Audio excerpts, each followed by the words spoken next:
All right, we are in Melbourne for CyberCon this week, and whilst we are here, we thought we would film a quick video on the questions we've been getting a lot lately, particularly around AI, talent problems, getting around ATSs, those sorts of things. So thanks for everyone that's sending the questions. Luca and I are going to go through a few of them, give some of our thoughts and feelings on it, see where we go. Yeah. Welcome. Thank you. Good luck. Question number one. Should I even bother applying when I see hundreds of people or hundreds of applicants on things like a LinkedIn? So when you see those roles with 600, 700, 800 applicants, do you bother applying? Luca, what's your thoughts? Yeah. So this one is a bit deceiving because you might be overwhelmed and straight away, like after a day, you have 700 applicants. That's not the real numbers. So LinkedIn as algorithm, quick apply is a very deceiving tool. So be always worth to apply. Definitely. You're not competing with 700 applicants at your same level. If you're applying, you thought that you are good for the job. So do a bit of an assessment and say, look, I'm good for this. It's definitely worth to apply. Probably of those 700 applicants, 500 is going to be automatically taken away because they are overseas, they're not good, they're just applying through the quick apply. And so many people do that. So don't be overwhelmed about that. Probably 50, 60% of those applicants are taken away. And then you're competing with another 100. There is a standard. So definitely worthy to apply. Then we'll get into a couple of tips and tricks to go through it and stand out from the masses. To add to that point, so the background, we're going to give you a little LinkedIn secret sauce here. The way that it works is that if Luca and I put up an advert today and it is a role based in Melbourne, we're in the great state of Victoria at the moment, so it seems fitting, we will only get applicants that are based in Australia. So if you apply and you're based in Finland, we're not even going to see it. You see 700, 800, 900 applicants, but we don't even see the CV. LinkedIn has an algorithm, which is what Luca was alluding to, that automatically archives that person. Then if we say half, maybe a fair number of those are local. So let's say if 300 people, you get 150 immediately that are no good or immediately ruled out. We don't even see them as recruiters. The next step from there is we look at skills and experience. There's a lot of filters that LinkedIn provides. So we might only actually see 50 candidates out of 300, 400, 500. That's a lot better odds than 1 in 500, 1 in 600. Definitely apply, have your hat in the ring, but do not do the quick apply. It is an absolute trap. It's a trap. Yeah, it's a deceiving tool. Let's put it this way, in a polite way. It's used to make life easier for you, but it actually ruins your chances a little bit. Take the time, get to know the role, really put a cover letter together if you want to make sure that you stand out, and think about it. 400 and something odd people are just going to hit that quick apply button or send a really basic and generic CV. Take the time to tailor yours. It will help. The 1%ers are your friend here. Next question. All right. So how do I get my CV to be the AI in those ATSs? So topical. Oh, so topical. A classic these days, isn't it? This is the one that we are hearing more than any. How do you get your CV to beat the AI in those ATSs? I would love to give you a silver bullet. There isn't one. The ATSs are designed to make life easy for lazy recruiters. So the background is very similar to that LinkedIn algorithm we just talked about. The goal here is to make it so that we don't have to look at 500 people. It's to make it as less as possible, particularly for internal teams. And I'm going to cut them some slack here. External recruiters, 10, 15 roles at a time. Internal recruiters can work up to 40 concurrent roles at a time. Now, if you're thinking 40, and let's say we're being very generous here with only 100, they're going to have very little time. So you've only got 7 seconds to make an impact. They want to make sure that this CV is the best possible. Now, AI will automatically give you ranking, a scoring system, which it has always done, but AI is far more intelligent than it's ever been now. So how do you beat it? It's a great question. And if we can figure out an answer, we'll let you know. But the simplest way to do it, in my belief, is to get away from the ATS and try to have a human conversation. Figure out what makes you really well suited. I'm not a big believer in the using AI to then take a job description and put that into your CV. I think really making your stories and storytelling in your CV, that is what is going to differentiate you from the 400 and something other people that are applying. Why are you a good fit? What have you done that's relevant? Why is there relevance to what you're doing? And what do you want to do next? Take people on the journey. Don't just give them statements of fact. Luca? 100%. And to add to that, it's think about your CV. It's just a gate opener to get an interview. But of course, you need to tell the story, as Josh said. There are formats of CV that are best readable from AI ATSs, and that's definitely need to be present in your CV. So there is a summary. The first page need to tell all the story about yourself. So first part is a summary, need to be your skill set if you do apply for a technical role, and then your work experience summarize in the first page. Perfect, but you need to tell what you've done. Think about you solving a problem for the company that is hiring you. Which kind of problem? How can you solve it? First of all, first question you need to ask yourself, can I solve that problem?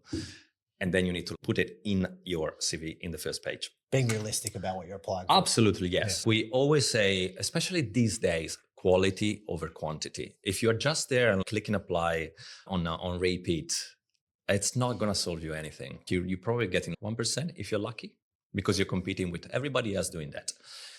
Think about what you're applying for. Think about the problem that you're solving. Think about your skills. Reassess your strength. And when you put on paper your pros and cons, your SWOT analysis about yourself as a professional and what you want to be as well, that's where the difference is. After that, there are all the collateral that's going to make the difference, that's going to make you stand out. Always look for the manager. Do some reverse. Who's hiring for? Who's the manager? Connect on LinkedIn, connect on the phone, give a call, send an email and say, hey, look, I applied for the role, love to chat, regardless.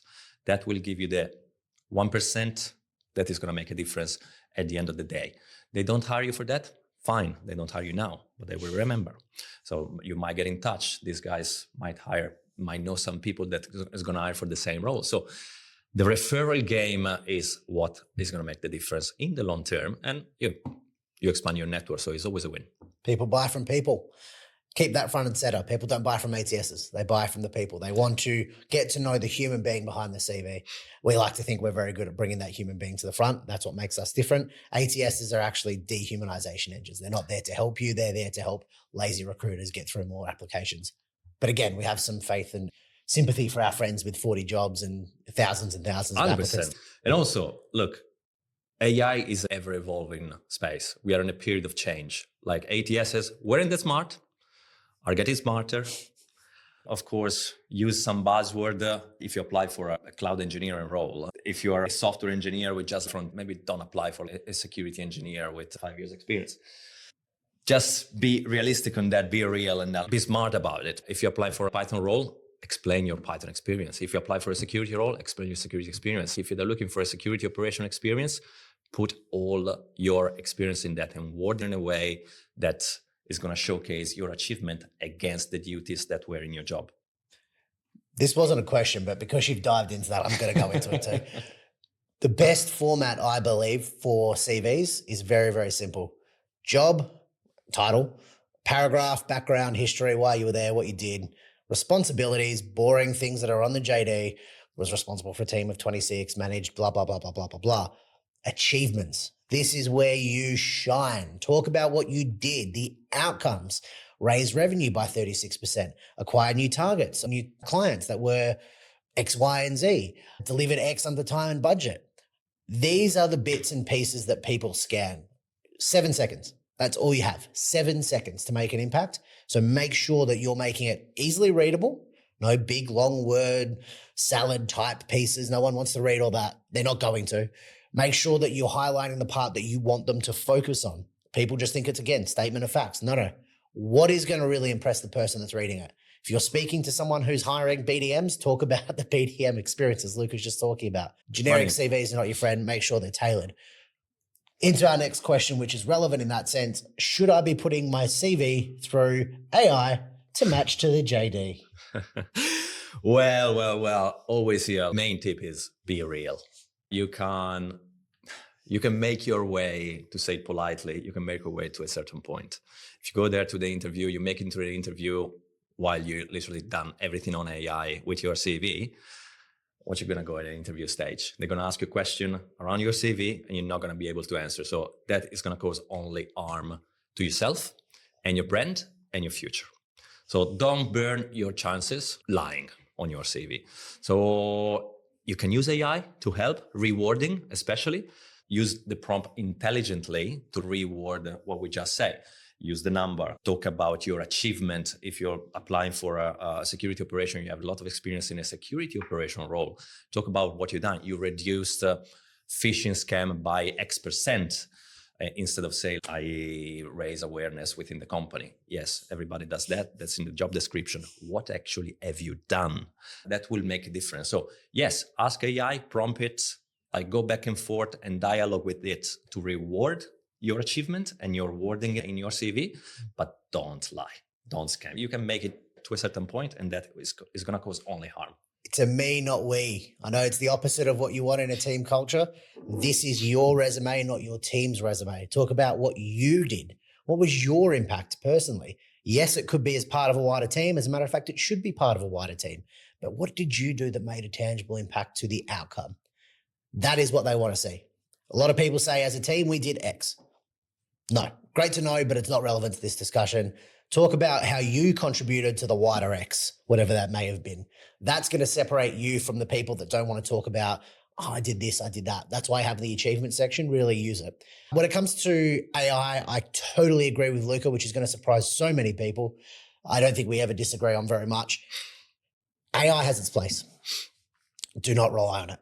It is still completely throws up random things every now and It's again. early stages. Stages. But even the intelligent stuff doesn't know you as well as you do. And it can job match. Word match is maybe a better way of putting it. It can go, yep, you've done this and you've done that, so I'm going to really parlay that. That's not a bad thing. But what it's not going to do is provide background, color, history, narrative, storytelling as to why you did it, how you did it, the impacts, all that sort of stuff, because it doesn't know it. It knows what you've written down, which might be not a great basis and starting point, into what the company says that they want. Now, keep in mind, most company JDs are written by people that don't know much about it and probably written by AI. So you're getting your AI to respond to an AI written JD, and ultimately human beings making that decision. Keep that front of mind. You need to get in front of the human being and have those conversations. This was a really good question, and we were just talking about this off camera. How do you beat no local experience? Great question. Yeah, that's a tough one, especially in Australia, I would say, having worked all across different. It's a tough one because you can't really beat it. It's tough because if you come here and you expect to beat someone that has been doing this job, the same job that you are looking for, that you've probably done it, but somewhere else, there are nuances. I've seen great professionals that have been super successful in the US, super successful in Europe, coming here to Australia and don't understand the way business is done. People underestimate that. I've done that in the US, I can do this here. Or I've done that in Dubai, I can do this here. It's tough. It's a different way. People doing business in a different way. People interact in different ways. And you need to understand. You need to be here to understand, because Australia is pretty peculiar. I'm an immigrant myself. And when I came here, I took probably 1 year to understand little things. Close at 7 p.m. and 8 p.m. in the night. It really does make a difference. So how you beat it? Don't be too picky at the beginning. Just change the narrative. You need one job in Australia that changed the narrative, of course, like in line with your professional experience of what you want to do. Even one job, one contract job, whatever it is, that's going to change that narrative that you are fresh off the boat in Australia. That's how you beat it. It takes time. Yeah, I'm going to actually mirror that again. Luca's experience. Give us some hope. Come on. Well, hold on. I was getting there. Relax. There is hope. Some of this answer is not going to be well received. So Australians live in a bubble, right? We believe that companies like Woolworths are the greatest company in the world, or different big Australian conglomerates. We hire based on the fact that we know those companies hire good people. So if you've worked for, I don't know, Walmart, let's say, right? One of the world's biggest retailers, you would think that that experience would be really relevant. But for some reason, it doesn't really translate here, and people look at companies that they don't know or don't know someone who's worked with as if they're completely different companies that have never existed or never done anything as challenging. The hardest thing for people when they come to this country is trying to understand the fact that they may have solved problems for 300 or 400 million people, and suddenly they're trying to be asked to solve 1/10 of the size of problem, but aren't getting any bites. That's not going to leave. Unfortunately, that's cultural. So how do you get around it? First and foremost, I think you have to do the work early on. People need to know who you are. They need to really understand why you're here. And that storytelling is so pivotal. We see, and Luke will attest to this, we see a lot of Australians returning from overseas who have great experience, but don't have networks for 10, 15 years. That is what differentiates them between the people that have been here and have worked with someone down the road at the other company, or it's all about who you know. So how do you shortcut it? Unfortunately, there's two answers. One, you have to take a role that is beneath where you want to be. And I see that really all the time, unfortunately. Anything to get your foot in the door, the first job is the hardest. Once you get through the first one, and some people know that you've worked in Australia, you've got references here, it becomes so much easier. Do I think it's the right way to do it in Australia? No, I don't. But that's just the reality of how things are viewed. People are risk adverse. They want to know people that know people they know. It's doing the work. It's getting in front of people. It's having conversations. It's attending networking events. It's reaching out to people for advice, people that have done what you've done. I find, and Luca will attest to this, that there's always communities that are willing to help people that have gone through what they've gone, come from different countries and the like. I hate to be the bearer of bad news. That still might not get it done. There's people out here that have been around for 12, 18 months that haven't got their first job in Australia. So there is no silver bullet. But if you do the work, it will help you. Much higher chance of being able to get that first opportunity. The second one is much easier. Stay with it. I promise it'll be easier. Indeed. And look, I want to add, if you're making this move, coming to a completely different country, you're already halfway there. You're already resilience. You're already, getting out of your comfort zone, getting off the bubble. So you're already there in halfway. What I can share one story. One guy came here with all his family. He planned probably 6 months in advance. He started to reach out to potential hiring manager, set up meetings after meetings after meeting, came here for 2 weeks. And in those 2 weeks, bang, literally every single day he had 6 meetings with potential hiring manager, even just for a coffee, to get himself known, put a face to the name and say, hey, I'm coming to Australia. I really want to come. This is me. If there is a potential to have a chat, or you know someone that you would like to introduce me to, ask. Ask, don't be ashamed, don't be afraid. This is the best way to get out there. And community are very good here. Very, very good. Especially the tech industry, the tech ecosystem is very collaborative. So people might talk, you never know. Just ask, don't be afraid. If you stay in your corner, nobody will notice you. Being here in person will be the differentiator. If you're either coming here to visit, what Luca just attested to, or if you're going to come and move and then go and get a job, I think that gives you a chance. I think if you're trying to apply for jobs from different parts of the world, we talked about the algorithm already. You're not even going to get a chance. You don't even pass the test. I couldn't tell you the last time I saw it. Nah. Apart from very, very top end people being headhunted to come to the country. That's a different story, right? Like if you mid-level, senior level, even head off, if you apply from overseas, tough. Yeah. Very, very tough. Yeah, it's an in-person business, unfortunately. Talking about in-person. Final question.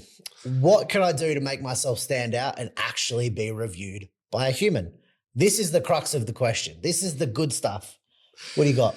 Look, we can shove a lot of tips here, but first of all, be human. Be yourself. People are going to hire you at the end of the day. So you need to be able to tell your story. What are you going to bring? As I say, to reiterate what I said before, you're going to solve a company problem and you are the solution for that problem. So really think about that before applying and going in panic mode and say, you need to really assess your strength, your weaknesses, so you can work on your weaknesses. Take the time that you are off work, you're looking for a job, to self-develop yourself and invest in yourself. That's the best time to do it because we are in this period of change. Network, community, get out there. Don't be afraid, out of the comfort zone. Attend meetings, attend conferences, webinar, ask questions, network on LinkedIn. LinkedIn is your best friend. We use it as an asset because everybody actually is there. So improve your brand, invest in your brand, in your personal brand. Do some social selling on LinkedIn. So look where your target market and your target market are hiring manager in this case, where they hang out. Socially, virtually, but also physically, a conference event, hang out there as well. Comment to some posts, interact, and follow up with a direct message and say, hey, I saw your post, really like it. Can we discuss, have a coffee? I really would love to share, pick your brain about this and this and this. People love to share that and play with it. What else? I think you need to stand out, right? What's going to make you different to 400 and something other people in every application is the CV is just a piece of paper.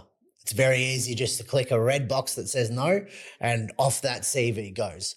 It's a lot harder to say no to a person that you know, a person who has a story that you understand, a person who has taken the effort to go above and beyond to engage with you. That's what you're looking for. That's what people are looking for in employees wholesale, right? If you're thinking, geez, I'm not getting anywhere with this. I'm not getting callback from HR. I'm not getting any engagement from hiring managers. I'm trying to find people in the company that know someone that I know or can refer me in, and you're not getting anywhere. First off, keep doing it. It will bear fruit. But think about ways that are going to make that person go, oh, that's different when they receive it. Voice notes, they're great. Drop a LinkedIn voice note. Hey, I hope you're well. Just really wanted to introduce myself. Look, this is my background. I know that you're probably very busy with this role. If you have 30 seconds to chat, I'd love to tell you a bit more. We don't get them. They're very unusual. And you always are curious. Curiosity is your friend here because, again, you've humanized. Videos are great as well, but I know that can be a lot for a lot of people. Sitting there and addressing your background and experience as related to the role in camera. Some people don't want to do that. Totally get that. AI can't replace in-person networking. Get out. Meet people, have conversations. As Lucas said, people are willing to help, and always look at where you can use your network, because that is your net worth in this sense, right? How do you go out and go, Luca knows Steve at XYZ Inc. Luca, can you help me get an intro to Steve? And Luca might sit there and go, oh yeah, Steve's a really good guy. He really likes riding motorbikes. Humanization. Make yourself different from just the CV. Persistence is the key. AI is not the enemy, as much as it may seem. It's a tool. People still buy and have conversations with other human beings. That's the magic of what we do. Anything you can do to help get yourself in position to have conversations and cut through, as soon as you get the chance to interview, makes your odds far better than just sitting that easy apply button. So patience, persistence, in person. There's got to be another P to make the 4 Ps. I would say creativity. Be creative. You competed with other hundreds of similar CVs with similar experience, because there's a lot of people around in the market and very, very good people that can solve that problem in different ways. But do a bit of reverse engineering. So, and then be creative. All right, how can I do to put myself in front of the hiring manager? Yes, I can reach out, I can do diverse things, but try something new. Like, A/B testing, even in the approach that you're using to approach the hiring manager. Do something and see how they react. Send some cupcakes. Sales a cupcakes. There was a LinkedIn video going on this guy that it's a courier. Yeah, it was a recruiter. He drove in as a courier, pretending to be a courier. Exactly. And he delivered went with his resume. cupcakes. And instead of the cupcakes, it was his resume. With cupcakes. With cupcakes. Do Always. send the cupcakes. Don't forget the cupcakes. People love cupcakes. If you want to send us cupcakes, do it. We never say no to a cupcake. But yeah, be creative. Like these new ways to approach people. That's going to make you a difference. At least they're going to remember you. Do you remember that guy? Yeah, we might need that experience. So actually, that company might need it more. It'll put you in the top 10%. Why not? Instantly. Top 10%, you're memorable. That's what it's all about. Final piece of advice, get in front of the recruiters, as many as possible.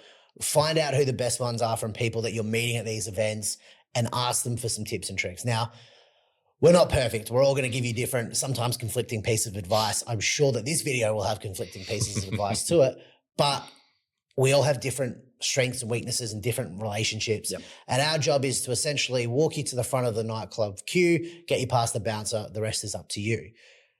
We're all working with different people. So going and having conversations and getting that person to know you a little bit. The amount of times that we don't advertise roles that we fill, most of the roles we fill, we don't advertise because we know people for them. That's what it's all about. Knowing that you're available could be the difference between getting a tap on the shoulder and another 3 months or month or however long looking for work. So as much as doing the work for getting to know the people directly, unfortunately, generally doing the work. Meet some good recruiters, get to know who they are, understand how you could be best positioned. We see everything. So the conversations we're having will be invaluable to give you feedback on what the market wants. And whilst we may all have different ideas, there's going to be some strong central themes throughout it that I'm sure all of the people in our industry can share as well. Yeah, I would say I add another P, preparation. It's key in everything.